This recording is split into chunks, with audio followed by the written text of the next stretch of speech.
Bienvenidos un día más a nuestra clase de sociales. En el día de hoy vamos a estudiar la Guerra Civil Española, que fue un enfrentamiento que tuvo lugar en España entre los años 1936 y 1939.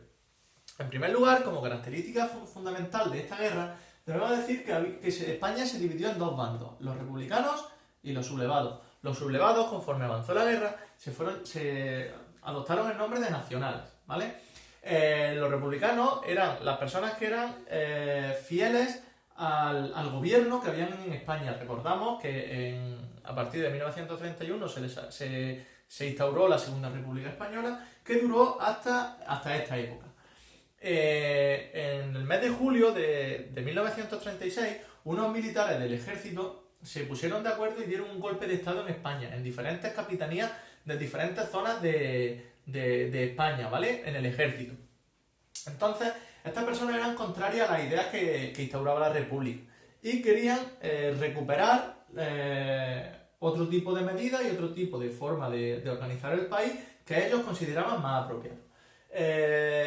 Los sublevados, el bando sublevado, pretendía tomar Madrid, que era donde estaba la sede central del gobierno, de forma más o menos rápida y así instaurar sus nuevas ideas. Pero esto no ocurrió.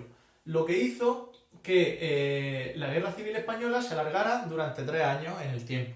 Hasta que al final el bando sublevado, ¿vale? El ejército este, consiguió derrotar al bando republicano y por proponer o instaurar su forma de política que ellos habían planeado. Todo esto no fue una casualidad, sino que la victoria del ejército sublevado se debió a diferentes motivos. En primer lugar, debemos decir que en el bando republicano había una falta de acuerdo bastante importante. Si recordamos también la época anterior, la época de la Segunda República, vimos que esta forma de gobierno tampoco se ponía muy de acuerdo en España, puesto que en 1931 había un gobierno mucho más progresista que instauró una serie de medidas y de reformas sociales, económicas y culturales para desarrollar la política en este país, en España, pero en 1933 cambió el gobierno a un gobierno mucho más conservador y esto hizo que se rompiera con esa medida, es decir, que incluso dentro del bando de republicanos no estaban de acuerdo unos con otros. Eso, una vez llegada la guerra, pasó también o se tradujo en que el ejército no estaba igual de bien organizado que el bando sublevado. Luego también, como ya hemos dicho, el ejército sublevado estaba compuesto por militares, por generales del ejército. Por lo tanto, su superioridad militar era considerable respecto a la organización que tenía el bando de los republicanos. Y en último lugar, debemos de decir también que la zona sublevada, ¿vale? Este ejército recibió mucha más ayuda internacional. En esta época, entre 1936 y 1939, era una época de mucha tensión también en el mundo, en realidad, ¿no? Porque eran los momentos previos, los años previos a la Segunda Guerra Mundial, en la que participaron diferentes países. ¿Vale? Entonces, la Guerra Civil Española sirvió un poco como banco de pruebas de estos países que ya tenían pensado un poco desarrollar la guerra mundial, ¿no? Por diferentes motivos. ¿Qué es lo que pasó? Que por cercanía ideológica, se podría decir, el bando de los sublevados recibió ayuda de países como Alemania, ¿vale? Gobernada por Hitler y con una ideología nazi, y Italia, ¿no?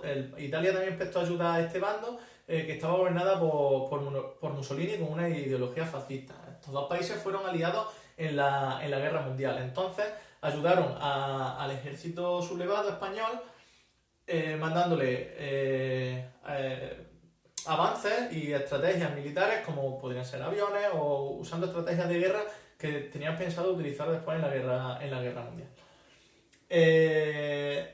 Sin embargo, el bando republicano simplemente recibió ayuda de la Unión Soviética, que también sirvió un poco de prueba para la Segunda Guerra Mundial, en la que la Unión Soviética también participó en contra igualmente de los países que apoyaron al bando sublevado en la guerra civil.